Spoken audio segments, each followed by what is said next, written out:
سیرت کو پڑھنا ہے، اس کے اخلاق کے بارے میں جاننا ہے تو حضرت عثمان غنی کی سیرت کو جا کر کے، اس کے سسر کی سیرت کو جا کر کے پڑھ لو، پتہ چل جائے گا کہ نبی صلی اللہ علیہ وسلم کا اخلاق کیسا تھا۔ آج ہمارے نوجوانوں کا آئیڈیل کون ہے؟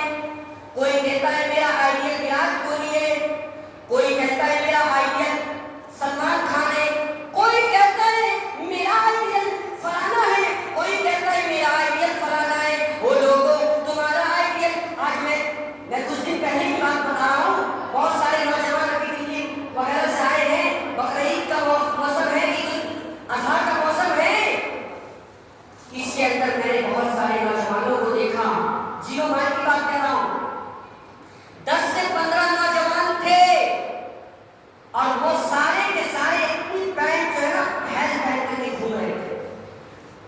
میں نے پوچھا کہ بھائی، اور اس نے بھی پینٹ آپ نے پھیل پہنا، اس سے ہمیں حرج نہیں ہے، ہمیں دقت نہیں ہے، لیکن اس کی پینٹ جو تھی وہ ٹخنے سے نیچے تھی۔ میں نے کہا بھائی کیا کر رہے ہو، کس کے اسٹائل پہ چل رہے ہو؟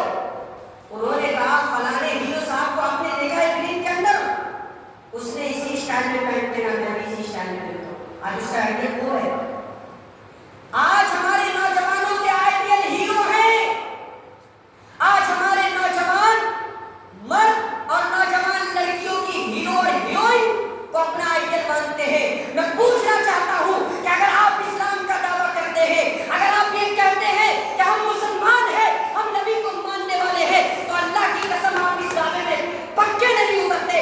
اللہ رب العالمین نے کہا لقد کان لکم فی رسول اللہ اسوۃ حسنہ، اے لوگوں اگر تم اللہ پر ایمان رکھتے ہو، اگر تم قیامت کے دنوں پر ایمان رکھتے ہو تو نبی کو اپنا آئیڈیل مانو، نبی کو اپنا آئیڈیل مانو، نمونہ مانو۔ لیکن آج ہمارا آئیڈیل کون؟ سلمان خان ہے ہمارا